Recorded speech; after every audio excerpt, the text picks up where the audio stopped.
이게 참 제목을 정하는데 많이 고민을 했어요. 이게 어디 가도 우리가 그 간판이 중요하잖아요. 이렇게 간판을 뭘 거느냐에 따라서 이렇게 맛집을 이렇게 찾아갈 때도 그렇고 해서 이거 무슨 제목을 해야 되는가 고민을 하다가 이렇게 고민할 때 많이 쓰는 것들이 실온이라는 표현을 쓰길래 저도 이제 살짝 수저를 얹어봤습니다.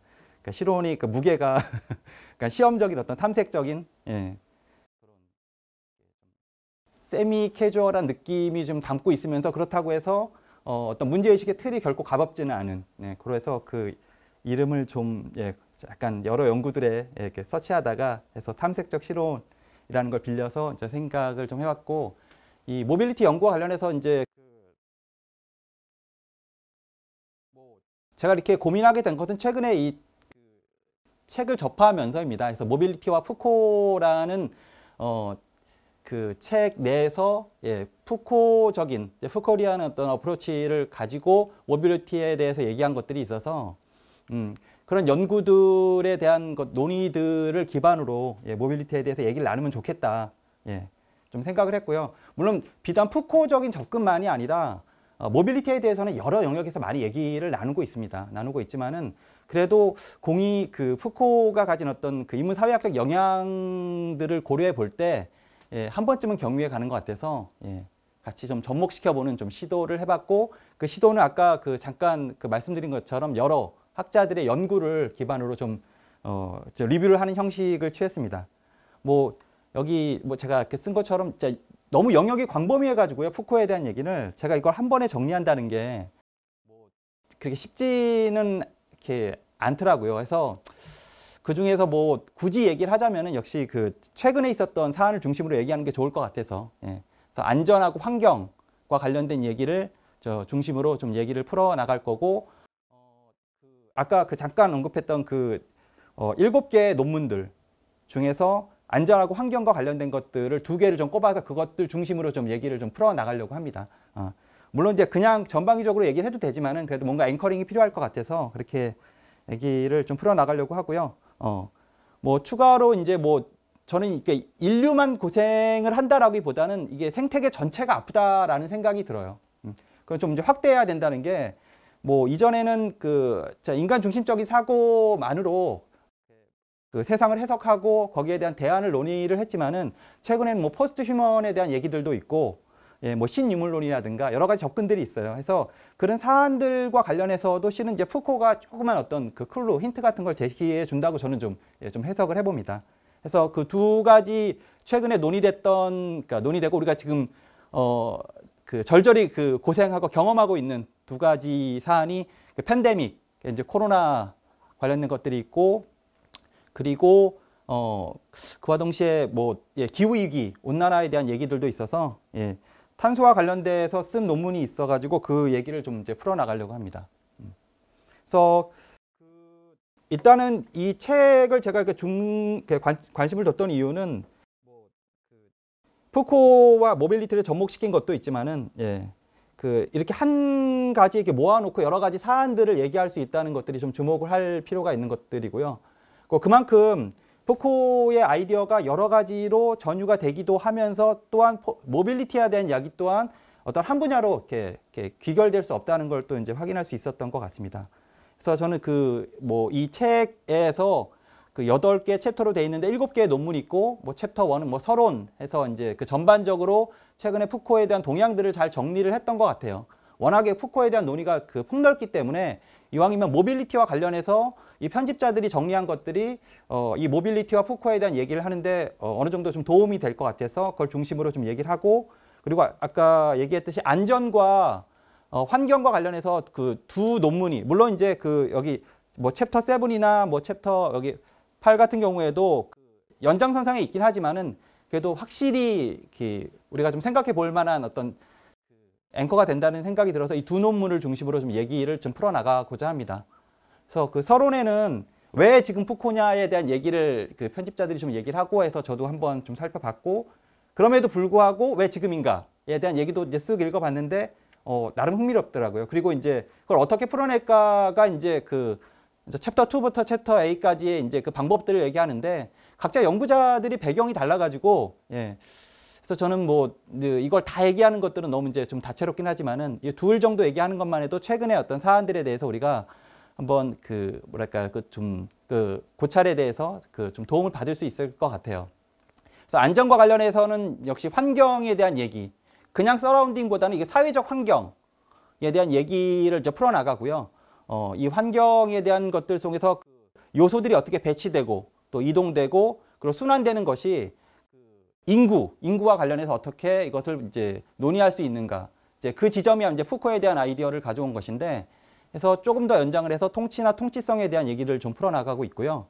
그리고 이제 이제 좀 더 이제 범위를 넓혀서 이것이 어떤 그 안전에 대한 논의 외에 최근에 환경이나 기후에 대한 얘기를 풀어나가는 것들을 보면은 뭐 탄소나 탄소 경제라든가 그 탄소 시장에 대한 얘기들이 좀 있어서 그 챕터 6에서 그 얘기들을 좀 이어서 풀어나가려고 합니다. 그래서 그 지점에서는 뭐 생태나 문화, 정치, 경제적인 어떤 논의가 필요하다라는 얘기를 좀 나누고 있고요.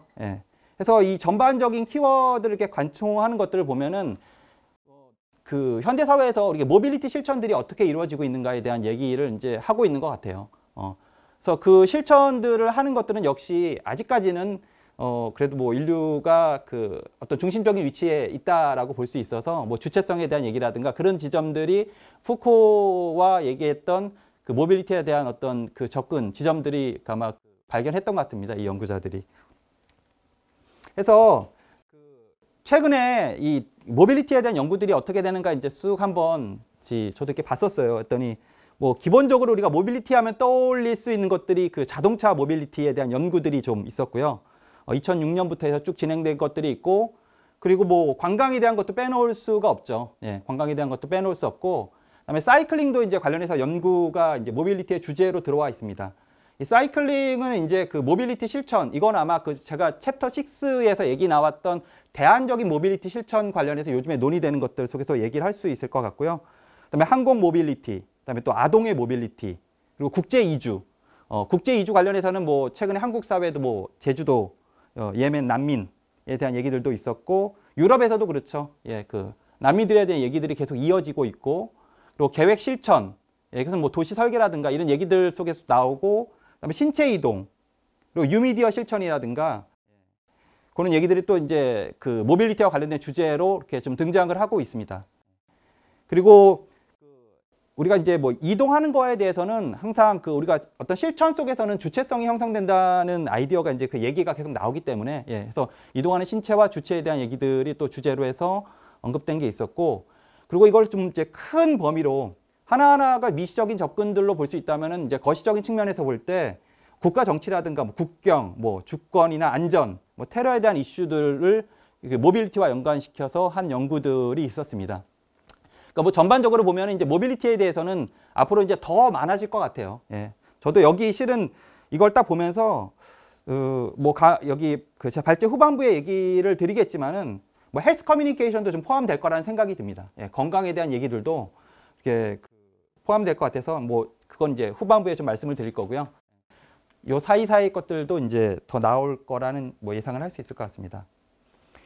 근데 이제 푸코에 대해서는 보면은 역시 어떤 연구자에 대해서 그 얘기를 나누면은 뭐 다 전적으로 동의하지는 않는 것 같아요. 뭐 저는 이제 뭐 기본적으로 이렇게 푸코에 대해서는 뭐 긍정적으로 좀 생각을 하는데, 뭐 이 두 그 학자 얘기를 이제 편집진이 하면서 한쪽은 이제 긍정적으로 평가를 하고 또 한쪽은 이제 부정적으로 평가를 한다고 하는데, 저는 뭐 이렇게 나뉠 수 있다라고 보기에는 좀 애매한 것 같아요. 로우가 이제 뭐 푸코의 글쓰기에 대해서 얘기를 하면서 이제 담론 구성체에 대한 얘기를 하는데, 이제 문제는 뭐냐면은 그 담론 구성체가 계속 변형이 일어나거든요. 근데 이제 푸코의 원래 텍스트에서 그런 해석이 충분히 제시되지 않았다는 지적을 좀 이제 하는 측면이 있나 봐요. 근데 저는 그런 것들이 꼭 명시적인 것들이 아니라 얼마든지 그 힌트라든가 뭐 통찰력을 제공해 줄 수 있으면은 충분히 그것을 이렇게 긍정적으로 볼 수 있다라고 생각을 하는데, 뭐 편집진은 여기서 뭐 부정적인 어떤 그 연구자들의 평이라고 좀 소개를 하길래 제가 이제 언급을 좀 했고요. 나자 스리프트 같은 경우에는 저도 이제 뭐 심홍동에 관심이 있지만은 저도 이제 최근에 정동과 관련한 논의들에 저도 좀 관심을 갖고 있어서, 근데 이제 스리프트 같은 경우에는 그 인간의 감각이나 인식, 뭐 감정, 정동, 공간과 기술적 인공물에 대한 이해에 대해서 푸코가 거의 제시해 주는 바가 없다라고 이제 부정적인 좀 견해를 표했습니다. 근데 이것도 그 편집자 해석이 아닐까라는 생각이 좀 드는데, 예. 뭐 일단 이렇게 학자들만의 견해가 나뉜다는 것이고, 오히려 그렇기 때문에 저는 푸코가 더 인기가 있는 게 아니라는 생각이 좀 들어요. 좀 쟁점이 되는 면이 있어야지 계속 회자될 수 있으니까. 그래서 뭐 오늘 뭐 얘기를 같이 나누겠지만은 그 푸코가 이제 담론 구성체에 대한 얘기들을 하는데, 이제 플레로라는 학자는 이제 모빌리티에 대한 얘기를 할 때 원래 그 이전으로 가서 이동 자체도 실은 담론적으로 구성이 되어진다. 그러니까 모빌리티라는 논의에서도 그런 얘기를 좀 했었고요. 그리고 이제 관습들에 대해서도 얘기할 때, 예, 어떤 모빌리티에 대해서 언급할 때 그 가능성들의 조건들을 통치한다. 그냥 모빌리티 자체만 얘기하는 것들이 아니라 모빌리티의 이면 조건들까지 영향을 준다라고 얘기를 했고, 그리고 그것이 이제 뭐 그 물질성이나 관습이 그 모빌리티 활동에 있어서의 어떤 의미와 관련해서 그 활동성에 대해서 어떤 주어진 의미인지 아니면 어떻게 결정이 되어지는지에 대한 얘기도 이제 좀 잠깐 다뤘었습니다. 그래서 뭐 얘기 들어가서 이제 푸코에 대해서 왜 푸코인가 하면은 솔직히 저는 이걸 보면서 그 왜 푸코 그냥 어떻게 보면 저는 너무 당연하게 받아들였던 것 같아요. 그래서 한번 쭉 살펴보는 게 푸코가 얘기했던 것들이 뭐 우리가 흔히 지금 뭐 쓰고 있는 담론이나 지식, 권력, 그리고 통치, 뭐 통치성이나 주체성에 대한 얘기들이 있는데 그것이 지금 현재의 우리 뭐 여러 가지 뭐 사회학적 현상이나 또는 모빌리티에 대해서 얘기할 때 그냥 주요 키워드로 자리 잡아 있는 것 같아요. 예. 그래서 충분히 한번 논의를 해볼 필요가 있다라고 생각이 들었고, 그래서 다만 이제 그 푸코의 사유가 그 세 단계로 이제 변형이 좀 일어나긴 합니다. 저는 이제 뭐 여기서는 단계별로 일단은 저도 이렇게 도식화시키는 거는 별로 이렇게 동의하지는 않는데, 예. 그래도 일단 이렇게 한 세 단계 정도로 푸코의 관심사가 사유에 대한 관심사들이 좀 변화가 있었다라고 이제 얘기를 좀 공유를 하고요. 일단 국면들을 초기부터 해서 뭐 이제 뭐 중기, 후기까지 해서 초기에는 어떤 뭐 고고학적 방법, 뭐 계보학적 방법과 관련해서 푸코가 좀 얘기를 했었고, 그 다음에 이제 광기, 임상의학이나 인문과학, 범죄와 처벌 이런 얘기와 관련해서 이제 좀 사유의 어떤 관심사가 좀 이동을 하죠. 그리고 마지막 후기, 예, 성의 역사라든가 해서 주체성의 구성과 관련해서 이제 후기에 또 얘기를 하는 걸로 이렇게 세 가지 국면으로 나눌 수 있습니다. 근데 이것이 뭐 이렇게 딱 이 사유가 이렇게 딱 명확히 끊기는 건 아니고 계속 연장선상에 있다라고 좀 생각이 들어요. 그래서 뭐 푸코가 주목을 받았던 것은 이제 콜레즈 드 프랑스에서 했던 강의를 이렇게 중심으로 사유의 역사를 한번 탐구하는 시간들이 있었는데, 그때를 시작으로 해서 많이 이제 또 얘기가 나눠졌고요. 그래서 이제 뭐 이때 강의를 볼 때 그 세 가지의 어떤 관점들을 푸코가 이제 뭐 얘기를 하고 있다라고 봅니다. 그래서 아까 초반에 얘기했듯이 지식의 어떤 다른 형태들이 어떻게 형성이 되었는가에 대해서 얘기를 이제 하기 시작하죠. 그래서 이때는 뭐 특정 담론들이 역사적으로, 예, 어떻게 논의되기 시작했는가, 그리고 특히 그것이 진실로서 진실이라는 효과를 어떻게 발휘할 수 있는지에 대한 얘기를 이제 논의를 이제 시작을 했고요. 그 이면에서 그런 것들은 실은 어떤 규칙이나 실천들을 통해서 이루어지기 때문에 푸코는 이제 초반에 지식의 형성 과정에 대한 얘기를 했습니다. 그래서 지식의 고고학에서 얘기를 나눴던 것들이 어떤 하나의 어떤 담론이 아니라 담론 구성체로서 여러 가지 복합적으로 그것이 형성된다고 뭐 이야기를 이어나가고 있고요. 해서 뭐 근데 이게 아까 말씀드린 것처럼 어떤 특정 한 단계에서 끝나는 것이 아니라 후기 저작에도 이 관심사는 계속 이어졌던 것 같아요. 그래서 아까 굳이 뭐 세 단계로 나눴다라고 하지만은 오히려 이렇게 크게 큰 세 단계 정도의 주제를 가지고 푸코가 좀 접근하고자 했던 것은 아닌가라고 좀 생각을 좀 해보는 것도 좋을 것 같습니다. 그래서 뭐 이것이 푸코가 이제 그런 아이디어를 어떻게 이제 모빌리티 연구에서 가져왔는가로 이제 좀 한번 적용해 본다라고 하면은 뭐 지속 가능한 것으로 구성된 모빌리티 형태들에 대한 얘기. 그러니까 이제 모빌리티가 결국 아까 제가 말씀드린 것처럼 이 자본주의의 어떤 전지구적 확대, 뭐 신자유주의 확대와 관련해서 이제 환경에 대한 문제들 속에 이제 기존의 모빌리티 양식에 대한 문제 제기가 이루어지기 시작하죠. 그래서 그에 대한 대안으로 뭐 걷기라든가 사이클링이라든가 또 고속철도라든가 이런 것들의 논의를 할 때 있어서 푸코의 관점을 좀 가져올 필요가 있다라고 얘기를 했고, 그것이 이제 푸코와 모빌리티의 어떤 접점으로 이제 볼 수 있던 것 같습니다. 그래서 그 아까 뭐 로우에 대한 얘기들을 했는데 이제 그 기존의 어떤 구성된 담론들이 역사적인 국면마다 변화가 있다는 것에 좀 착안을 해서 예, 담론 구성체들도 이제 그 변형들이 이루어지고 있다. 근데 문제는 뭐냐면은 그것이 실은 여기 왜 다른 지식의 형태들이 아카데미를 넘어서 이행하기 어려운 것인지에 대한 얘기를 하는데 이 담론 구성체들이 보면은 그 언어들이 되게 전문화된 언어를 전략적으로 구사하면서 이렇게 어떤 논의를 한계를 또 이렇게 만들어내기도 해요. 그래서 이런 것들에 대한 문제 제기를 할 때 예, 그 푸코에 대한 얘기를 또 예, 할 수 있는 것 같고요. 두 번째 관점은 이제 그런 구성된 그 담론들이 담론으로 멈추는 것들이 아니라 구체적인 실천들에 영향을 준다라는 거죠. 그래서 우리가 뭐 훈육이라든가 규율 이런 얘기들을 통해서 이제 많이 볼 수 있었던 규범에 대한 얘기들을 하는데, 그래서 푸코의 그 두 번째 관심사는 이제 그런 권력 기술들이 어떻게 작동하는가에 대해서 이제 그 관심에 이제 그 축을 이동시켰던 것 같습니다. 그래서 뭐 해서 되는 거 또는 안 되는 거라든가 또는 뭐 이양 대립적으로 이제 그런 것들을 살펴볼 수 있고, 또 그런 것들을 이면에 뒷받침하는 조건들로 통치라든가 이런 얘기들을 좀 이어나갑니다. 그래서 이 과정 속에서 푸코는 자연스럽게 고민을 이제 제기를 할 수밖에 없었던 것 같아요.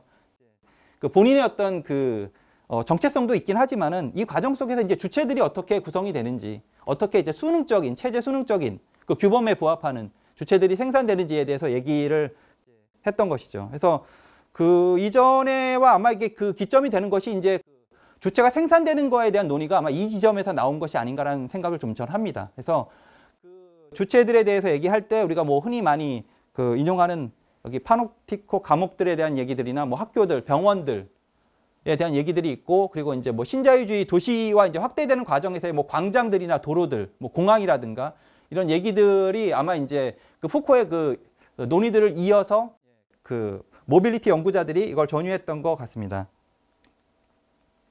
그래서 뭐 연속적으로 뭐 얘기를 해서 이제 푸코는 이제 뭐 통치나 규율, 안전 에 대한 얘기를 하는데 여기 이동성에 대해서 얘기를 할 때 보면은 이제 비이동성에 대한 얘기도 이제 같이 등장을 할 수밖에 없는 것 같아요.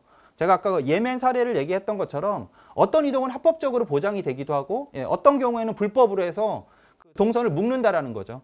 또 국경을 넘어서는 안 되고, 그리고 자유로운 이동은 어떤 경우에는 적극적으로 권장을 하기도 하지만은 어떤 때는 어떻게 이동하기 싫은데도 불구하고 강제로 이동을 좀 추구하기도 한다는 거죠.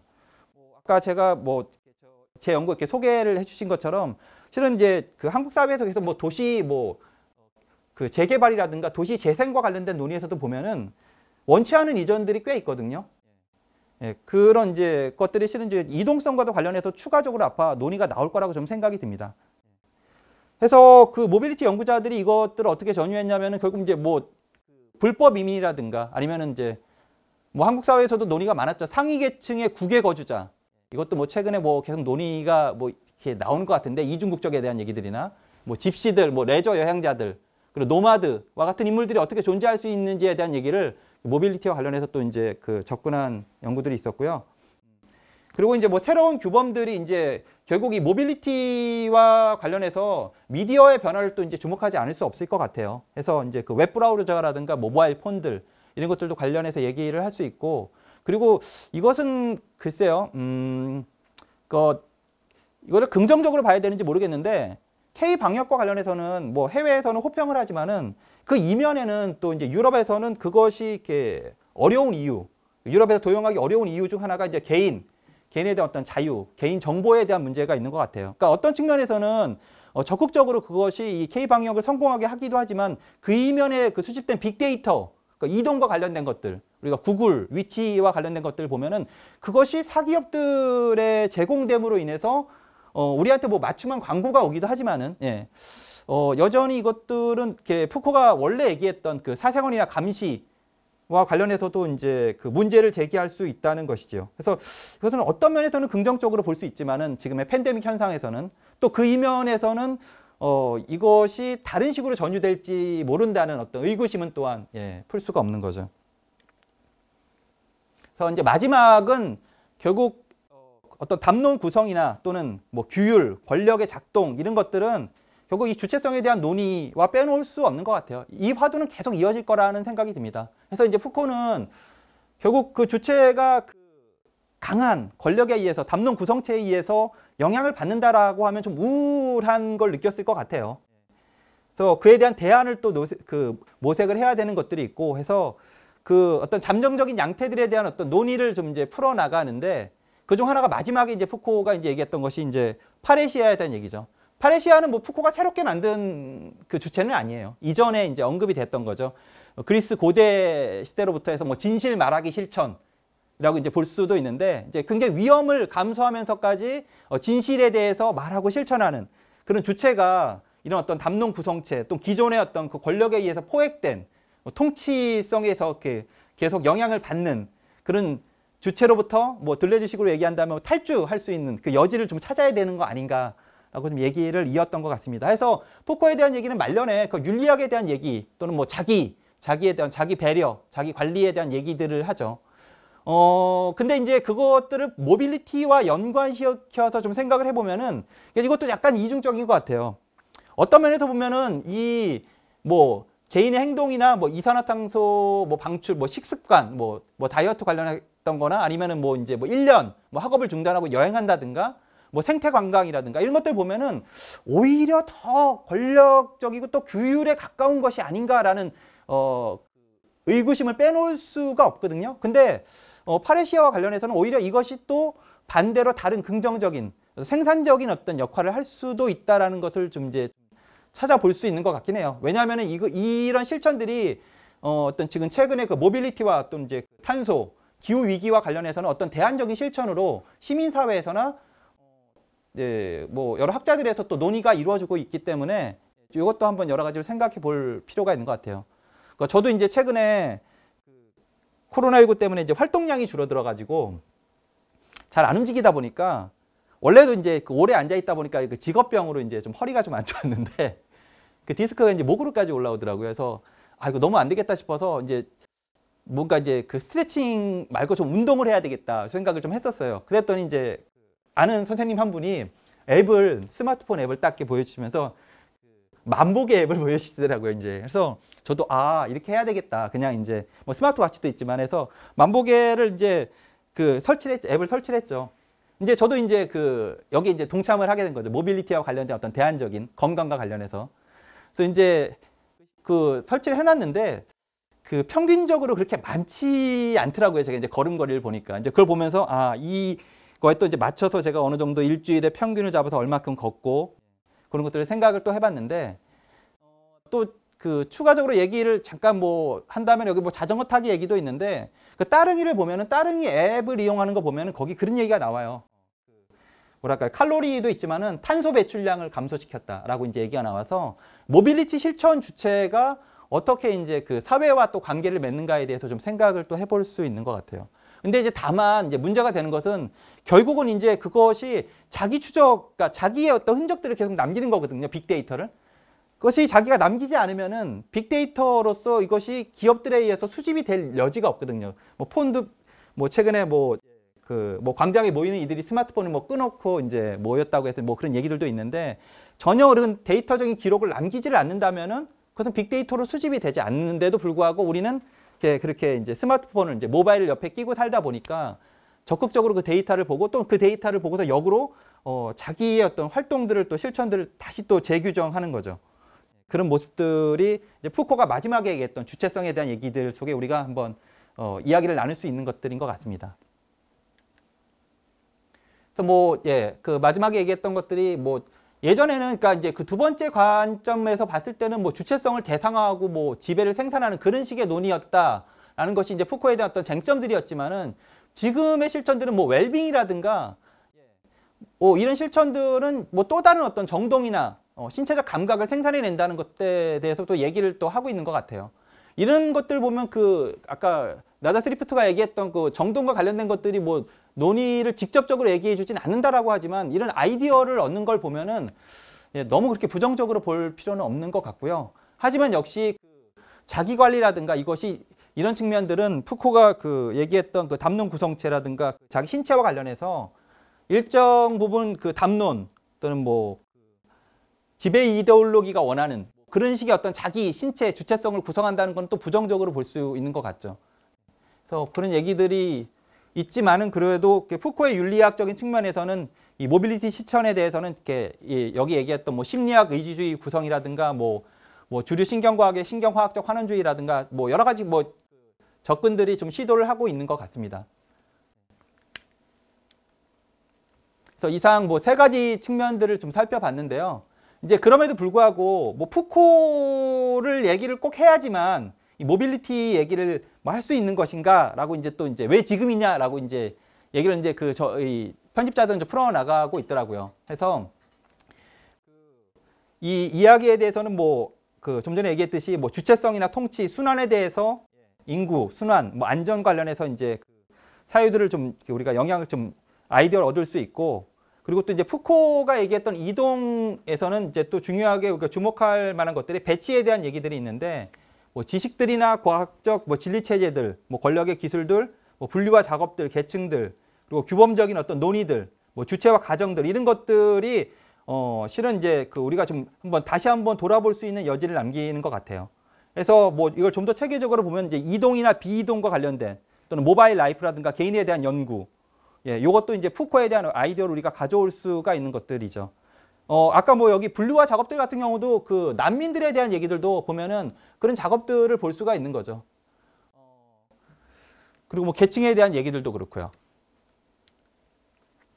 그래서 뭐 폭넓게 봤을 때는 이제 푸코에 대한 얘기를 뭐 기후 변화나 뭐 환경, 그리고 최근에 뭐 주요하게 또 등장하는 게 인류세에 대한 얘기가 또 나오죠. 우리가 이제 너무나 이제 환경, 지구에 영향을 많이 준 나머지 이런 어떤 지층에만 이제 지질 어떤 분류에만 해당될 법한 용어가 이제 우리가 같이 연동되어 있다는 얘기를 좀 이제 나오게 되고요. 감시와 권력의 유동화 또는 이제 코스모폴리탄과 관련된 얘기, 그리고 세계 이동화, 그리고 뭐 이제 우리가 도시화와 관련해서 이제 도시 종족이라는 얘기들이 있는데, 이게 우리가 주체가 이런 실천들 속에서 변형된다는 얘기들이 이제 좀 이야기를 나눌 수 있을 것 같습니다. 그래서 뭐 달비는 현재 그 지구라는 행성 시스템이 이 모빌리티와 관련해서 또는 이제 에너지 공급과 관련해서는 이것을 좌지우지하는 이들에 의해서 지금 놓여 있다라고 좀 문제의식, 위기의식을 좀 얘기를 했던 것 같아요. 제가 그 환경과 안전과 환경에 대해서 얘기를 이제 같이 오늘 나누고자 했던 것 중에 하나가 환경에 대한 얘기가 이제 달비가 제기했던 이제 문제의식 틀이긴 하는데, 특히 이제 오토모빌리티와 관련해서는 이 화석 연료, 그러니까 그 탄소와 관련된 것들이 지금 급격히 확장을 하고 있었는데, 이제 뭐 앞으로 이제 좀 변화가 이루어지기는 할 것이죠. 이제 뭐 기후 협약과 관련해서도 그 탄소와 관련된 이제 거래라든가 그런 것들이 이제 규제, 그런 것들이 이제 뭐 새로 형성이 되고 있는데, 이제 문제는 그런 것들이 이제 이전의 모빌리티 시스템은 지구의 생태적 파괴를 이제 가속화시킨다는 어떤 걱정, 우려와 연동되어 있다라고 볼 수가 있습니다. 그래서 푸코가 역시 계속 논의의 중심으로 얘기했던 것들은 권력에 대한 얘기들이고, 그것이 어떻게 이제 물질이나 담론들과 같이 이렇게 형성이 되어 있는가에 대한 얘기들을 하는데, 그 얘기가 이제 우리가 이제 뭐 탄소 배출이나 규제 또는 이제 뭐 그에 대한 어떤 대안으로서 이제 최근에 논의되는 뭐 전기 자동차라든가 이런 얘기들, 뭐 대안적인 실천들 이런 것들이 뭐 엮여져 있다라고 좀 볼 수 있을 것 같습니다. 해서 푸코가 얘기했을 때하고 이제 저희가 추가적으로 확장을 해서 볼 수 있던 것은, 푸코가 이제 신체 뭐 주체에 대한 얘기해서 뭐 생체 권력 이런 것들 이제 바이오팔로틱스라는 얘기를 하는데, 최근에 이제 이 사안들이 지구적 어떤 환경과 이 생체 권력이 이제 동떨어져 있지 않다라는 것들로 이제 문제의식이 좀 확장되는 것 같아요. 그런 이유는 모빌리티가 이제 기술이 발달한 것들도 있고, 신자유주의적 어떤 경제 시스템이 이제 더 이제 전 지구적으로 영향을 미치고 있던 측면들도 있어서, 기존에 이제 푸코가 얘기했던 그 측면에서 이제 한 단계 더 나아가서 지구적 환경들과 관련해서 좀 얘기를 논의를 할 필요가 있는데, 그 부분도 이제 푸코의 사유에 좀 이제 도움을 받을 수 있을 것 같습니다. 그래서 아까 말씀드린 이제 제가 중점으로 이제 한번 이야기를 나누고 싶어 했던 두 가지 논문이 중에 하나인데요. 이것은 이제 영국 화재 응급 대응 서비스와 관련해서 어떻게 기술 장치가 이 화재라는 현장에 대해서 어떻게 대응하는지에 대해서 푸코적인 아이디어를 가지고 이것을 풀어냈던 논문입니다. 그래서 안전과 환경이 어떻게 관련이 있는지, 그리고 그것이 아까 배치와 관련해서 그것이 어떤 의미가 있는지 뭐 얘기를 이제 나누는 것들인데요. 뭐 이 화재라는 것들에 대해서는 예전에를 본다라고 하면은 예전에는 화재가 이제 자연적인 어떤 그러니까 뭐 통제하기 힘든 물론 지금도 거대한 산불이라든가 뭐 호주나 캘리포니아나 보면은 통제하기 힘든 건 맞아요. 그러니까 큰 화재 같은 경우에 하지만 그 도시에서 발생하는 어떤 국소적인 어떤 화재들 같은 경우에는 기술이 발달하면서 이것이 일정 부분 예측 가능하게 되었다라고 얘기를 합니다. 근데 그것을 가능하게 했던 이유 그 어떤 장치들 중에 하나가 이 FSEC라는 어떤 그 툴킷을 개발해서 미리 선제적으로 이 화재에 대응할 수 있게끔 이제 변화가 됐다라고 얘기를 하는데요. 이런 어떤 그 툴킷을 사용할 수 있었던 것은 실은 이제 그 논의가 여기서도 이제 많은 갈등들이 있었는데 이 새로운 또 기후 위기라든가 뭐 어떤 테러라든가 이런 것들에 대해서 좀 선제적으로 미리 사회에서 좀 대비를 할 필요가 있다라는 그러니까 주장을 하는 이들이 이제 법률안을 재조정해서 그 과정 속에서 이런 툴킷을 이렇게 적극적으로 도입하게 됐다고 얘기를 합니다. 예전에 그러니까 이 툴킷을 통해서 뭘 할 수 있냐라고 하면은 그 여러 가지 화재가 일어나는 원인들을 이제 데이터들을 분석을 하는 거죠. 그래서 뭐 어떤 계절이라든가 어떤 뭐 장소라든가 그것들을 통해서 그 화재가 뭐 일어나는 빈도라든가 또는 뭐 그 어떤 특정 시기에 몰아져 있다든가 그런 것들을 이제 고려해 가지고 왜냐면 이제 화재를 이제 진압을 하기 위해서는 결국은 이제 이 소방서들에서 이 그 화재 대응하기 위해서 출발을 해야 되니까 그 동선을 좀 이제 짜기 위해서 그것들을 자료를 조사하고 거기에 맞춰서 이 소방서들을 배치를 하게 됐다는 거죠. 그래서 이제 문제는 뭐냐면은 결국 이 소방서들을 배치할 때 그 자원들이 한정돼 있다라는 거예요. 어떻게 배치하느냐에 따라서 그 화재 현장에 빠르게 출발할 수 있고 몇 분 내에 그것을 진압할 수 있고 그래서 이것은 필연적으로 안전이라는 어떤 그 키와 이제 연관이 되어진다라는 거죠. 그래서 이것 관련된 얘기를 이제 이어나감에 있어서 이제 문제가 되는 것들은 그 기술이 이제 발달하다 보니까 미리 이제 화재가 어느 시기에 더 많이 발생을 하고 어느 지역에서 더 많이 발생하고 하는 것들을 좀 예측을 할 수 있게 됐다라는 것이에요. 그래서 그런 지역에는 많은 소방서들을 좀 이제 배치를 한다든가 동선을 짧게 한다든가 그런 것들이 이제 가능해졌다라는 거죠. 그래서 뭐 이 안전과 환경에 대한 얘기를 이제 그 푸코가 얘기했던 그 그러니까 원래는 밀리우 그 이전에 얘기했던 개념들이 있었는데 뭐 깡길렘이라든가 논의했던 것들이 있는데 푸코가 얘기했던 것들을 가져와서 예전에는 그 생물학자들이 주로 이제 많이 묘사하기 위해서 사용했던 것들인데 푸코가 얘기하는 환경 개념은 여러 가지 조합들로 이루어진 것들인데 뭐 1차적으로는 자연적으로 주어진 것들 그리고 이제 추가적으로 이제 사람들이 여기 인공적으로 여기 살면서 이렇게 그 주어진 어떤 구성되어진 것들과 같이 합쳐서 그 이루어진 것들을 이제 환경이라고 얘기를 하고요. 해서 이제 이 환경 개념을 통해서 그 도시가 형성되는 과정에서 인구의 어떤 질서가 이제 공간이라는 것이 이제 채워지고 공간 내에 이제 공존하는 다양한 어떤 요소들의 상호작용을 좀 생각해 볼 수 있다라고 이제 그 푸코는 얘기를 합니다. 응급 대응 서비스를 이제 그 수행하기 위해서 이제 그 영국에서 이제 그 지리와 관련된 어떤 데이터를 모으기 위해서 이제 만들어낸 회사 형태인데요. 이런 이유 중 하나가 뭐냐면은 이제 그 소방서들을 배치를 해야 되는데 해당 이제 첫 번째로 그 파악할 수 있어야 되는 것은 지리 정보를 얻어야 되기 때문에 그래서 이런 형태로 해서 일단은 어떤 제도를 만들었다는 거죠. 그리고 이제 그 관련해서 이제 그 정부에서 이게 소방서에 대한 얘기들이 나왔는데 이 툴킷도 이제 여기 같이 이제 이 과정에서 이제 만들어지기 시작한 겁니다.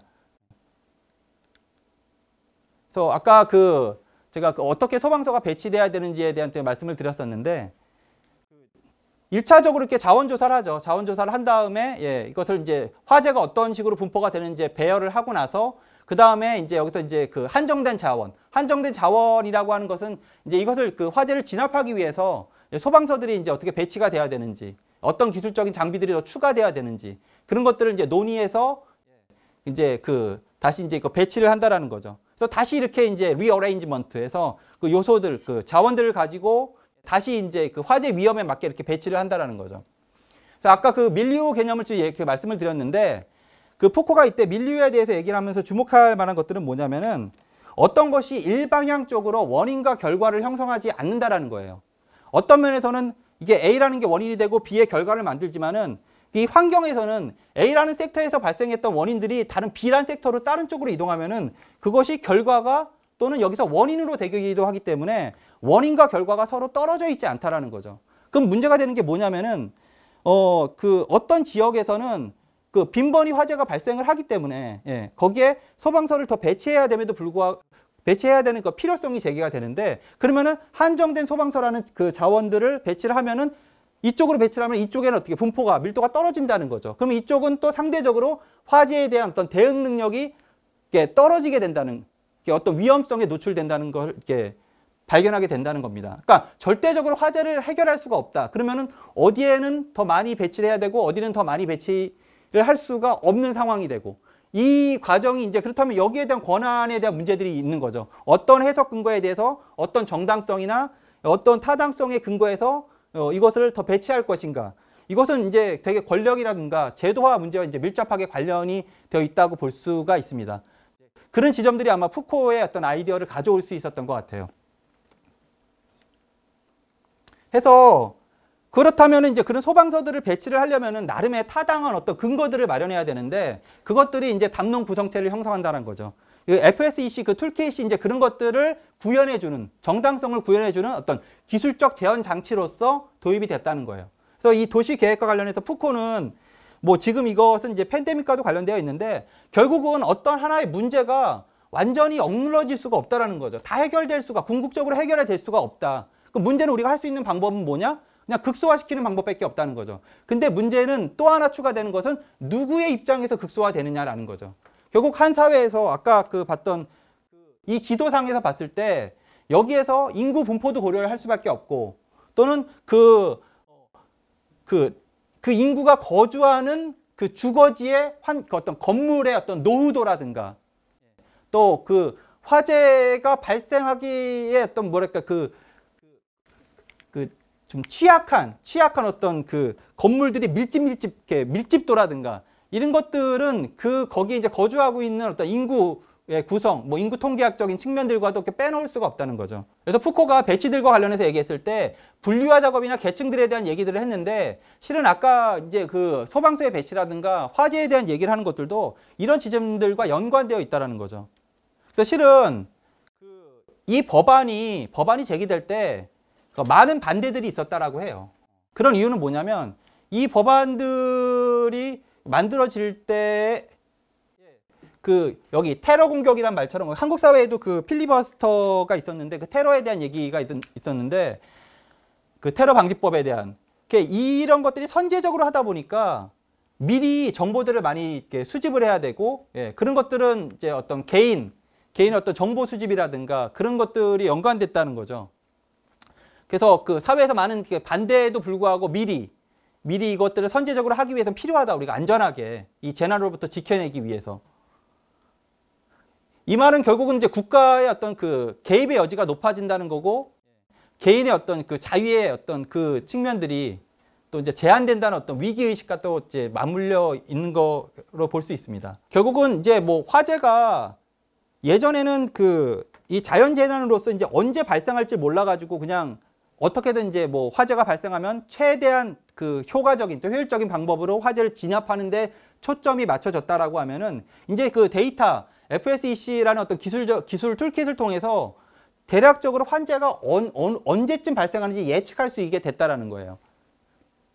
그래서 그렇게 예측할 수 있게 되다 보니까 문제는 이제 그거에 대해서 이제 대응하는 것들이 얼마나 형평성이 있는가, 얼마나 그 소방서들의 배치를 어떻게 할 것인가가 이제 관건이 된 거죠. 이 말은 뭐냐면은 예전에 위험이었던 요소들이 자연적 재난이었다면은 이제는 화재라는 것은 거기에 대해서 효과적으로 대응하느냐에 따라서 안전을 이렇게 확보할 수 있는 것들과 밀접하게 관련되어 있다는 거죠. 그렇다면은 그것들이 그 사회적으로 그 요소들이 어떤 특정 계층이나 집단들을 위해 더 우호적으로 더 빨리 대응하는 방향으로 배치가 되어 있다라면은 그에 상응하는 입장에 있는 사람들은 굉장히 그 불이익을 당하거나 또 위험에 더 노출된다는 거죠. 그렇다면 예전의 화재라는 위험적인 요소들은 예전엔 자연적 재난이었고 거기에 대응하는 것들이 초점이 맞춰졌다라고 하면 이제는 화재는 이 툴킷, 이 기술이 발달함에 따라서 오히려 사회적 재난으로 다시 볼 수 있다는 거죠. 저는 이 지점을 보면서 이 논문들이 이제 2020년 이전에 쓰여진 논문들이어서 만약 이제 코로나19에 대한 얘기들을 했다라고 하면은 같이 연관지어서 한번 생각해 볼 수 있는 아이디어들이 나왔을 거라는 좀 이렇게 짐작을 좀 해봅니다.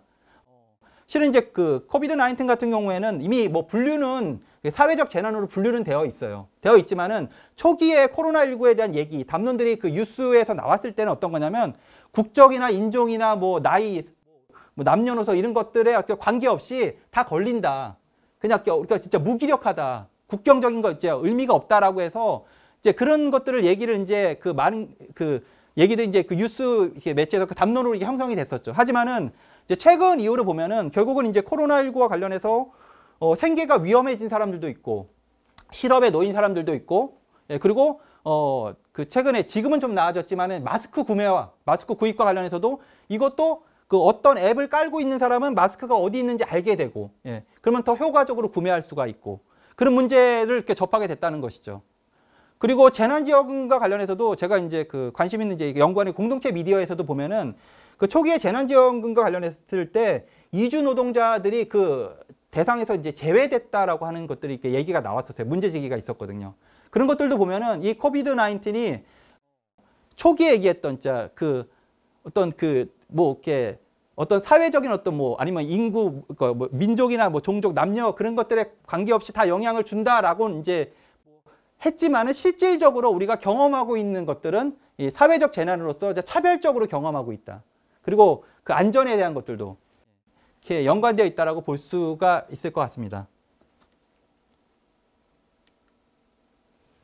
그래서 그 전반부가 그 순환이나 그 그 자원의 배치와 관련해서 그 푸코의 논의를 가져와서 얘기를 이어나갔다면은 이제 후반부는 이제 그 지구 그 생태계와 관련된 논의의 논문이 있었는데요. 그러면서 이제 탄소에 대한 얘기를 이제 풀어나갑니다. 그래서 뭐 제가 여기 뭐 이렇게 그 간략하게 어디 캡처해 왔는데요.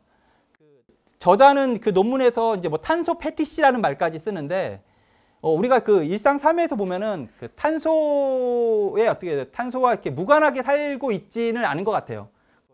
뭐 현저하게는 이렇게 탄소 중독적인 어떤 삶까지 이렇게 살고 있다라고 이제 좀 탄산수화물 중독이라는 얘기까지 뭐 이렇게 얘기가 나오는데 이 건투스라는 학자가 이제 그 물질 대사 균열이라는 얘기를 좀 이제 합니다. 그래서 그 제가 좀 전에 그 음식과 관련된 얘기를 좀 서두를 이제 풀었는데요. 최근에 어떤 이제 그 어떤 구조적인 변화들이 어떤 전 지구적인 어떤 탄소라든가 뭐 질소 또는 이제 물의 순환과도 관련이 있고 이런 것들에 대한 어떤 대안적인 실천들이 많이 필요하다. 그래서 지금 그 모빌리티와 관련해서 얘기를 할 때 우리가 그 주로 자동차라든가 뭐 항공이라든가 이동 수단이 탄소하고 이제 관련이 있다라고 얘기를 하지만은 또 한 가지 축이 또 이제 우리한테 영향을 주고 있다. 그 측면이 뭐냐면 우리의 그 어떤 음식이라든가 식생활 패턴하고도 관련이 있다라는 거죠. 그래서 원래 그 이 물질 대사 균열했을 때 이게 자본의 자기 축적 메커니즘이 이제 이제 확대 속에서 그런 이제 탄소 배출이 이제 더 많이 이제 증가하고 있다는 이제 얘기들이 나오는데 또 다른 측면으로 봤을 때는 뭐냐면 우리가 이제 그 소비하고 있는 음식들도 이 탄소와도 무관하지 않다라는 거죠. 그래서 그 여기 그 중에 하나로 지적했던 것들이 여기 뭐 대량 생산, 가축들을 대량 생산해 가지고 발생하는 그 어떤 문제들도 이제 우리가 좀 주목을 해볼 필요가 있다라고 이제 그 논의를 제기합니다. 그래서 그 와중에서 또 이제 얘기가 나온 것이 이제 동물권에 대한 얘기들이 좀 최근에 나오는데요. 뭐 이 얘기와 관련해서는 이제 그 뭐 최근에 뭐 비거니즘이라든가 뭐 채식이라든가 이런 그 실천들을 통해서 최대한 이제 동물의 어떤 안 좋은 방향으로 미치는 어떤 생활 그 식습관을 좀 이제 좀 줄여야 된다는 이제 뭐 얘기가 또 이어집니다. 그래서 요거는 좀 후반부에 제가 좀 얘기를 다시 좀 드리고요. 그래서 그 탄소 배출과 관련해서는 지금의 이제 그 지구적인 위기를 많이 이제 이렇게 그 지구 온난화 관련해서 그 생태계에 많은 파괴를 위치이기 때문에 그래서 이 탄소 배출권을 일단 그 어떤 돈을 주고 이제 거래하는 시스템으로 이제 그 대안적인 어떤 얘기들이 좀 나오고 있는 거죠. 이것들이 이제 그 푸코가 얘기했던 담론 구성체와 관련된 얘기들 속에서 이제 그 등장하는 걸로 볼 수 있는데요. 탄소 배출이 이제 지구의 어떤 환경에 영향을 많이 미친다는 어떤 문제 제기 때문에 기후 협약이라는 것을 체결하게 되고요. 반대되는 어떤 저항적인 어떤 그 문제도 이제 제기를 많이 하는데요. 이 실은 이제 여기서 봤을 때는 결국 이렇게 뭐 기후에 이제 영향을 주는 탄소 배출에 대해서 뭐 정당하게 이 뭐 거래를 하면 되지 않느냐라고 이제 볼 수도 있지만은 실은 이제 이 탄소 배출에 대해서 기술이 발달하는 과정에 따라서 이 탄소 배출을 좀 축소화시키는 방향으로 선진국에서 많은 기술들을 이제 개발하게 돼요. 그런데 이제 이것은 이제 그 기술이 선진국에서는 많이 이제 점점 발전하지만은 상대적으로 뭐랄까 탄소를 많이 배출하는 공장들이 이제 개발도상국이나 그쪽으로 많이 이주를 하게 되거든요. 이주를 하게 되면은 이쪽에서는 그 탄소 배출이 굉장히 많이 이루어지는데 선진국에서는 탄소 배출이 좀 적은 방향으로 가니까 기술 이전도 같이 이루어져야 되는 것들이 있거든요. 근데 그런 측면에서는 기술 이전은 굉장히 제한적으로 또 얘기를 한다라는 거죠. 탄소 배출권과 관련해서는 그러니까 가장 큰 영향을 미치는 게 역시 그 뭐랄까 탄소 연료를 가지고 이제 공장 발전 에너지를 이제 생산한다든가 또는 이제 뭐 우리가 뭐 미세먼지와 관련해서도 얘기가 나왔지만은 그 이동 수단에 대한 것들이 실은 이제 주 원인으로 많이 이제 주목을 받게 되죠. 이제 또 하나 이제 추가한다면 제가 이제 아까 그 먹거리에 대한 얘기가 있는데 요거 이제 좀 이따 이제 번외로 얘기를 하고요. 결국 이렇게 탄소와 관련해서는 그 특정 이제 국가 중심으로 이렇게 재편돼 있어서 그쪽에서 많이 생산하고 있는데 이제 거기에 대한 책임에 대한 얘기들은 이제 결국 그나마 이제 나온 얘기가 뭐 탄소 배출권 거래라든가 요 정도 선에서만 이제 머물러 있다라는 거죠. 그럼 이것은 해결을 하는 어떤 궁극의 어떤 방향은 아니라는 거죠. 계속 탄소는 이제 계속 배출될 것이고. 그나마 이제 이거에 대해서 이제 추가적으로 논의가 이제 그 시민사회 영역에서 이제 얘기가 나온 것들을 이제 좀 살펴볼 수 있는 것들은 탄소를 배출하는데 뭐 거대 자본이라든가 이런 것들의 구조는 어떤 큰 거시적인 문제이기 때문에 결국 그 외에 다른 측면에서 우리가 그 대안들을 좀 찾아야 된다라는 얘기가 이제 이에 대한 어떤 문제의식으로 나오게 됩니다. 첫 번째로 실천할 수 있는 것은 이제 라이프 스타일의 어떤 변화들인데 아까 우리가 식량에 대한 얘기들도 했지만은 이동수단, 뭐 이제 대중교통 이동을 이제 수단을 더 이제 많이 이제 사용한다든가 뭐 이런 얘기들이 이제 그 도시에서 뭐 자동차 오브제라든가 그것이 이제 뭐 얘기들도 좀 나왔던 것들이 있고요. 그리고 도시 설계 방식에 있어서 저탄소적 기획을 좀 반영해서 이게 이제 유럽에서 이제 얘기가 나오는 게 결국은 우리가 이 자동차 산업이 계속 이제 확대되다 보니까 앞으로 이제 뭐 전기 자동차가 되면은 이제 어떻게 또 바뀌겠지만은 그래도 이전의 모델로 본다면은 이 자동차가 배출하는 그 탄소가스가 굉장히 많은 영향을 준다라는 거죠. 그러면 그것을 최소화시키는 방향으로 할 수 있는 것 중에 하나가 도시의 어떤 도로를 다시 재설계 하는 것들을 좀 생각해 보게 된다는 거죠. 좀 더 환경 친화적이고 탄소 배출을 줄이고 그리고 이왕이면은 자동차에 대해서도 얘기를 했지만은 과연 대다수가 그렇게 다 오너 드라이버로 자동차를 가지고 이동을 하느냐 또 그것은 아니기 때문에 도시의 어떤 도로 재설계를 하는 것에 대한 얘기를 이제 논의가 나오고 그걸 이제 구체적으로 이제 보여주는 이제 한 사례입니다. 그래서 이것은 뭐 제가 이렇게 그 자료를 찾다 보니까 파리의 전경을 이제 그 사진을 찍었더라고요. 그래서 이것은 이 그림이 이제 그 압축적으로 잘 보여주는 게 그 새로운 어떤 모빌리티, 요즘에 자전거 이용을 많이 하는 것들에 대한 모빌리티도 보이고 그 개별 여기서 이렇게 차선이 변화가 생겼는데 한국 사회에서는 좀 아직은 상상하기 힘든 풍경이죠. 왜냐하면은 그 한국 사회에서는 그 8차선 대로에서는 자동차 중심으로 모빌리티가 설계되어 있다고 이제 비판을 많이 하는데 앞으로 이제 이게 대안적인 걸로 이렇게 바뀌게 될 가능성을 좀 이제 한번 기대를 해봅니다. 그래서 여기서 보면은 자동차가 다니는 도로는 최소화시켜 놨어요. 그리고 이제 트램이 다니는 이것이 이제 많은 부분을 차지하죠. 뭐 이 사진 외에 또 추가적으로 약간 하나 더 있다면 이제 그 버스가 다니는 버스 전용 차선. 그러니까 한국 사회에서 버스 전용 차선은 그나마 좀 이제 대안적인 것으로 이제 등장했다라고 볼 수가 있는 거죠. 그래서 그 탄소 배출과 관련해서는 결국 그 자동차 생산이나 그 에너지 측면에 그 많은 이제 문제를 제기를 하는데, 그것은 뭐 이제 탄소 배출을 많이 하는 발전소를 줄이면 되는 거고, 그러면 이제 중요한 것은 그 다음에 이제 해당하는 것들은 이렇게 이동수단에 대한 논의들이 많이 나오니까, 그 이동수단을 좀 이 모빌리티 환경을 저탄소적으로 이렇게 설계하는 것들이 필요하다. 그러면 거기에 상응해서 연동해서 그 탄소를 많이 배출하는 것과 연관된 여러 그 어떤 기업 시스템들이, 기업도 이렇게 좀 줄어들게 되는 것을 좀 생각해 볼 수가 있는 거죠.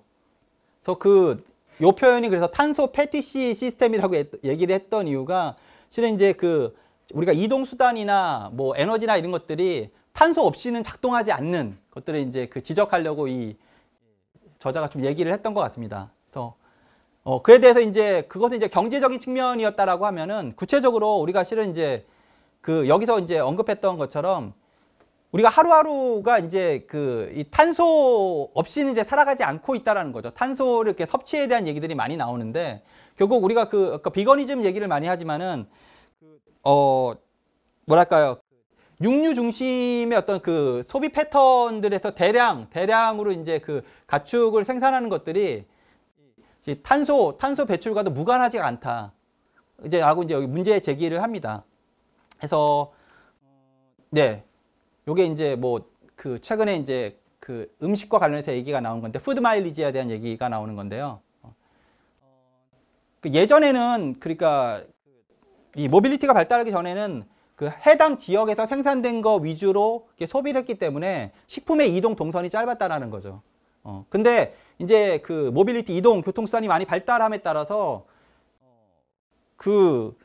저 원거리에 있는 지역의 음식까지 이제 도시에서 다 이제 흡수해가지고 이제 소비하는 것으로 이제 환경이 이제 바뀌었다는 것입니다. 그래서 우리가 뭐 이 개별 뭐랄까, 이 음식들 자체만 봤을 때는 뭐 아까 제가 초반에 얘기했듯이 뭐 탄수화물 중독고 얘기를 이렇게 그냥 이렇게 보여드렸는데, 이 자체만으로서는 뭐 그렇게 탄수화물이 과하게 있는 것으로는 보이진 않아요. 그렇지만 이제 문제 뭐냐면, 이 음식들 자체에 소비하는 것들이 우리가 탄소와 무관하지 않게끔 연관되어 있다라는 것이죠.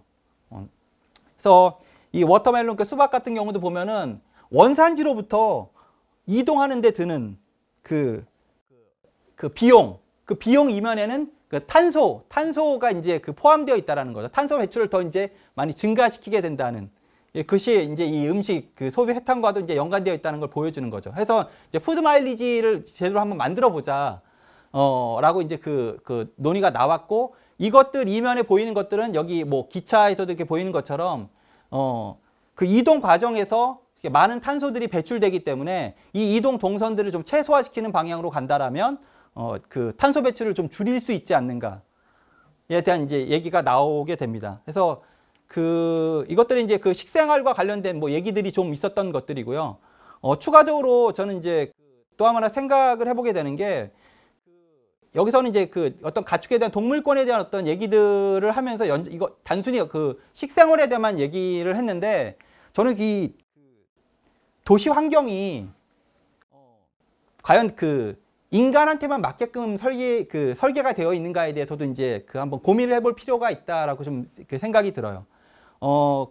그런 이유 중 하나가 뭐냐면은, 최근에 뭐 길냥이에 대한 얘기들도 많이 나오는데, 도시 재개발이라든가 아니면은 이제 뭐 외국에서는 이제 뭐 도시와 도시 이동할 때 로드킬이라든가, 이게 인간 중심적으로 모빌리티가 설계가 돼 있다 보니까 그 모빌리티 환경에 적응하지 못한 동물들 같은 경우에는 그 안전장치가 보장이 되어 있지 않다라는 거죠.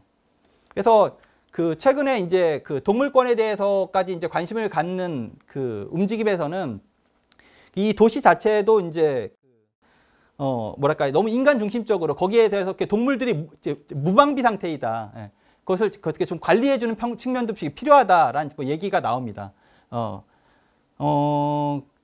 그래서 이런 것들이 실은 이제 도로 같은 것을 설계할 때도 이제 동물들이 이동할 수 있는 루트를 만들어 놓는다든가, 예, 그런 측면들도 있는데, 도시에서도 이런 뭐랄까 길냥이들이라든가 이런 것들 이렇게 이주 같은 것을 이렇게 할 때도 보면은 반영이 되어 있거든요. 그래서 결국은 이제 뭐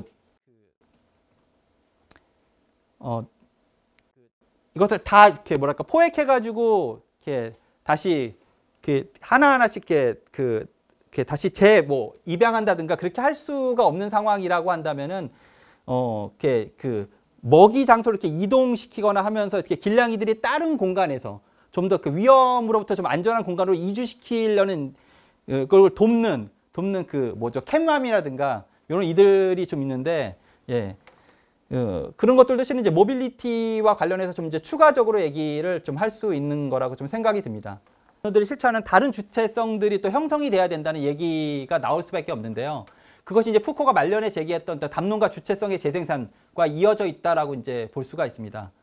그래서 그러니까 아까 제가 뭐 탄소 중독적 또는 탄소 패티시적이라고 얘기를 했는데 이전에 그러니까 탄소 중심적으로 돌아가는 경제에 맞게끔 그것에 관련된 상품들만 구매한다든가 그런 주체들이 아니라 저탄소 실천을 하는 주체들이 이제 필요로 하게 됐다라는 거죠. 푸코가 얘기했던 파레시아라든가 이런 것들이 실은 여기에서 관련되어 있다라고 볼 수 있는데요. 그러니까 음식 같은 경우도 아까 그 푸드 마일리지의 그 상태 이것을 보는 것처럼 그 비거니즘도 그래요. 비거니즘도 실은 동물권에 대해서 어떤 윤리적인 측면의 소비를 강조하는 측면도 있지만은 그 이면의 다른 측면, 그러니까 기후 위기라든가 그 기후 위기를 초래하는 그 음식 소비, 양태에 대한 것들도 같이 이제 문제를 제기를 합니다. 그래서 아까 그 도시 설계도 저탄소적인 기획을 반영하는 걸로 이제 그 얘기가 나왔던 것도 새로운 주체성의 어떤 형성과도 이제 관련지어서 생각해 볼 수가 있다고 저는 이제 생각을 해요. 이를테면은 이렇게 도시가 설계되어 있다라고 하면은 어느 도시처럼 그 자동차 주차를 이렇게 이 도시 내부까지 진입해가지고 차를 주차하지 않고 좀 먼 거리에 주차한 다음에 내부에서는 동선 이동을 이렇게 자전거라든가 아니면은 걸어서라든가 이런 쪽으로 좀 바꿔야 된다는 거죠. 만일 이렇게 좀 자동차 친화적으로 이렇게 편리성을 더 추구하는 걸로 한다라고 한다면 그냥 자동차로 도시 중심부까지 가는 게 훨씬 더 이렇게 편하고 효율적으로 볼 수가 있어요. 그렇지만은 이런 실천, 그러니까 이런 모빌리티로 시스템이 바뀐다라고 하면은 이걸 실천하는 주체들이 좀 이제 다른 감각들이 익혀야 되는 거죠. 좀 더 걸어 다녀야 되고, 걸어 다니는 것들이 그냥 뭐랄까 단순히 건강이 좋다든가 뭐 탄소 이런 측면만이 아니라 이런 이제 기후의 어떤 위기 속에서 저탄소 쪽으로 이렇게 하는 그 시스템을 구축하는 데 도움이 된다라든가 그런 식으로까지 연장해서 좀 생각을 해볼 수가 있는 거죠.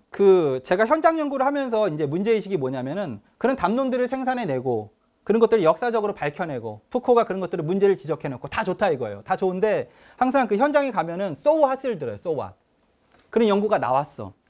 그 다음에 대중적으로 확대가 됐어요. 그러면 이제 얘기가 뭐냐면 제도를 바꾸던가 아니면 뭐 요즘 20대의 그 청년들 얘기처럼 진짜 폭망해라 이 자본주의 진짜 이렇게 이제 뭐 기후위기도 이제 이렇게 더 심해지고 그다음에 뭐 지구 온난화도 뭐 이제 더 이상 막을 수도 없다 그러고 그리고 뭐 이렇게 팬데믹까지 오고 뭐 이런 얘기를 하면서 그런 담론들, 대안적인 담론들을 만드는 거 문제 제기만 해서 무슨 소용이 있느냐라고 이제 현장에서 듣게 되는 얘기들은 그거예요. so what이에요, 진짜. 그러면 이제 그냥 뭐 여기 20대 요즘 쓰는 말대로 이생망인가 이번 생에는 진짜 망했어 이제. 어차피 이렇게 전 지구적으로 힘든 상황이면은 이왕이면 금수저에서 좀 태어나던가 이왕이면은 이렇게 뭐랄까 아까 그 사회적 재난 얘기한 것처럼 이런 그 위기 상황 속에서 그냥 좀 편한 계층에서 태어나서 좀 이제 좀 핸들링이 되게 이렇게 사는 수밖에 없는 것인가? 뭐 이렇게 물음표를 제기할 수밖에 없는 거죠. 근데 그렇게 놓기에는 푸코가 말년에 제기했던 그런 파레시아 얘기도 그런 것 같아요. 결국 담론의 힘은 세요. 담론 구성체는 그것을 아까 그 소방서 위치처럼 그것을 재배치하는 권한들은 그런 법률안을 입안을 하고 그런 툴킷을 개발하고 그 툴킷들을 개발한 것들도 아까 탄소 배출도 마찬가지인 게 전문 용어들로 구성되어 있어요. 아까 그 아카데미를 이행을 넘어가지 못한다는 것들도 보면 이들이 분명히 설득을 해요. 이런 법안으로 해서 소방서들의 위치를 여기로 배치하는 게 나아. 왜? 이게 동선이 짧으니까. 그리고 도로도 이렇게 구획하는 게 나아. 근데 그런 것들을 누가 하냐 이거죠. 누가 하냐면은 결국은 우린 빅브라더의 그 손에 의해서 그렇게 좌지우지 된다라고 하면 그 나머지의 그 절대 다수의 1대 99로 상징되는 이 다중들의 삶은 어떻게 대안을 마련해야 되는가. 그게 현장에서 들려오는 목소리고 저도 이제 커뮤니티 미디어 연구를 하게 된 것도 실은 그럼에도 불구하고 그냥 손을 놓지 않고 어떤 대항적인 또는 카운터 헤게모닉한 실천들이 거기서 보인다라는 거죠.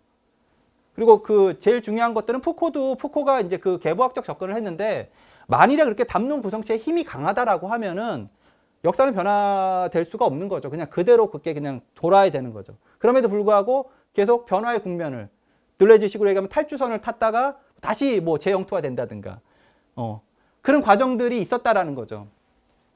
그러면 이제 그람시는 이렇게 얘기할 거예요. 유기적 지식인이 거기서 활동을 해야 된다. 예. 뭐 이제 긍정적으로 보면 좋습니다. 좋은데 역시 이 부분도 어떻게 돼요? 그냥 그 담론 플레이만 하는 것들 속에서는 일정 부분 한계가 많이 지적이 되는 거죠.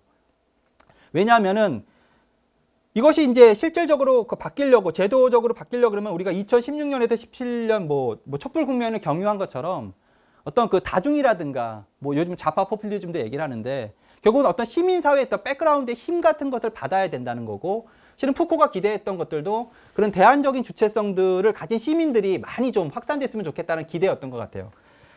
근데 그 푸코가 제기했던 그 파레시아는 어떻게 보면은 뭐랄까 그 현대판 성인이나 좀 그 돌을 닦아야 되나 그런 좀 어려움들이 느껴지더라고요. 그래서 그렇다고 포기를 하느냐? 그러니까 일말의 비판들은 그래요. 푸코에 대한 비판의 그 한 측면은 너무 또 개인으로 또 마지막에 그런 저항들을 얘기를 하는데 그러나 제가 현장에서 봤을 때는 사회는 분명히 변화의 기점들이 있었고 그런 한정된 자원들에 대해서 다시 재배치, 그것이 부당하다라, 다시 제도화를 다시 재편해야 된다는 것들은 결국 시민사회에서 나온 목소리였다는 거죠. 그래서 저는 이제 검색을 해봤죠. 도로 이런 것들 보면 분명히 이게 바뀌었으면은 그냥 어떤 그 선량한 어떤 정책 위반자가 바꾼 것은 아닐 것이다. 분명히 이것들은 이제 그 문제의식을 공유한 어떤 시민들의 어떤 그 지지의 힘을 입은 어떤 정치인들이라든가 아니면 뭐 연구자라든가 그 제기 속에서 이런 것들이 하나의 물질적인 형상으로 제도화됐을 거라고 좀 생각을 해서 관련해서 이제 그래서 좀 자료를 찾아봤더니 이제 이런 운동들이 있었다는 거죠. 물론 이제 서울에서도 이런 것들은 계속 이루어지긴 해요. 뭐 혁신 사업들과 관련된 것들이 이런 아이디어들의 연장선상에서 온 것들인데 대안적인 실천들의 이제 도시들 간에 이제 모여가지고 이제 찾아 나가는 그 행사가 있더라고요. 그래서 최근에 이렇게 온라인으로 이제 결국 이제 팬데믹 때문에 뭐 9월 29일부터 10월 2일 사이 온라인으로 이제 제기를 했고, 여기에 이제 참여한 그 이제 스폰서 단체가 이제 에너지 이노베이션. 그래서 이제 10년 해서 유럽에서 이것 이제 후원 단체로 이제 참여해서 이 행사를 치렀더라고요. 그리고 이 행사들은 이제 여러 도시들이 같이 리더들이 와서 이렇게 논의를 하는 것들이 있었고, 그래서 이런 것들의 논의는 보면은 그냥 단순히 제도적인 논의들에 국한되는 것이 아니라 어떤 일정 부분 시민사회의 어떤 푸시업이 있지 않았을까라는 것을 좀 생각을 하게 돼요. 그래서 이 담론 구성체들이 역시 다시 재배열될 여지들이 있고, 그런 것들은 이 카운터 헤게모닉한 실천들에 의해서 영향을 받을 것이다라고 이제 저는 이제 제가 현장 연구하는 거에 이제 그 연관지어서 좀 생각을 좀 해봤습니다. 그래서 뭐 푸코가 얘기했던 거 마지막으로 본다면은 이제 뭐 주체의 재구성이나 뭐 문화적 실천, 뭐 파레시아 이런 얘기들로 이제 뭐 귀결 뭐 될 수 있는데요. 이제 그 한 개인으로 끝나는 것이 아니라 제가 이제 말씀드린 것처럼 여러 이제 리빙랩 실험들이 있더라고요. 여기도 이제 그 이 대안과 관련해서 여기 이노베이션 해가지고 이제 여러 가지 실험들을 했는데, 여기 뭐 800가지의 이제 그 트랜스포트 솔루션들을 가지고 있대요. 그럴 때 실험을 해봤다라는 거죠. 이런 실험들, 이런 것들이 실은 모빌리티 실천들이라 볼 수가 있고, 이런 실천들에 참여하는 것들. 결국 주체라는 것은 담론 구성체에 의해서 영향을 받지만 그것이 주체가 직접 실천하는 과정 속에서 주체가 형성이 되기 때문에, 그래서 뭐 약간의 여담인데요. 제가 뭐 이제 심홍동에 대해서 이제 관심을 갖다 보니까 이제 국내에는 이제 여기 모빌리티 인문학에서도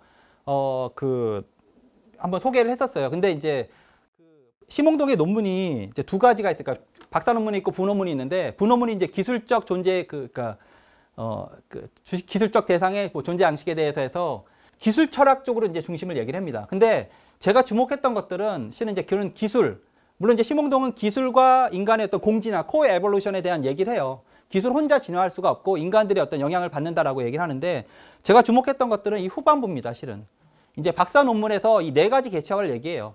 초반에는 이제 심홍동을 이렇게 나눠서 얘기했는데 이 물리적 개체화, 생명적 개체화의 초반에 얘기를 했는데 요 당시가 아마 이제 그 심홍동의 개체화와 관련된 철학들이 그 푸코나 들레즈에 좀 영향을 줬다라고 이제 좀 얘기를 합니다. 뭐 생물연대로 봐서도 뭐 심홍동이 먼저 태어난 것도 있고 당대에 이제 박사 논문도 이전에 썼고, 예.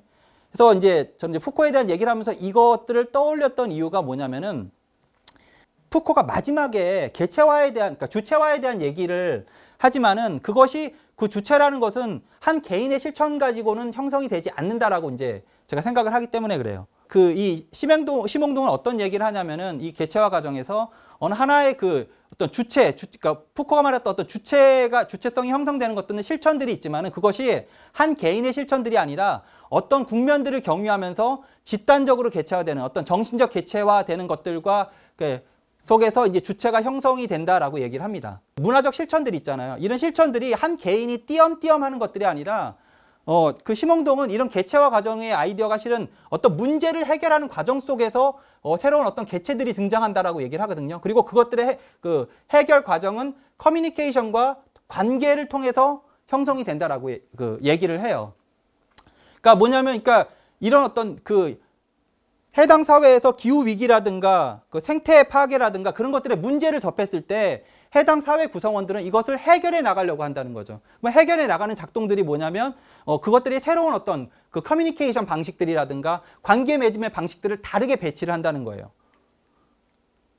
그래서 그 과정들은 한 개인으로 이루어지는 것이 아니라 집단적인 실천들을 통해서 이루어지고, 그리고 이것은 뭐 관개체성으로 번역도 하지만 그 황수영 선생님이 이거 개체 초월성으로 얘기를 했는데 이런 여러 주체들이 여러 그 실천하는 어떤 그 하나하나의 개인들이 모여서 그 관통하는 공감대라든가 그런 것들을 형성했을 때 어느 기점을 형성했을 때 주체가 형성이 된다. 주체도 그때 같이 등장한다라고 이제 심홍동은 끝에 이제 이렇게 많은 얘기를 하진 않지만은 이제 그렇게 클루를 남기고 갑니다. 그래서 그러면서 지금 이제 뭐 여기 규제 정념성 얘기를 했는데 이게 윤리적 실천하고 관련되어 있어요. 이 부분 푸코는 이제 정확히 얘기를 안 했지만은 물론 이제 푸코가 그 밀리우 개념과 관련해서 이 규범성, 깡길렘의 규범성 얘기를 하는데 물론 이제 심홍동도 깡길렘한테 영향을 받는데요. 예.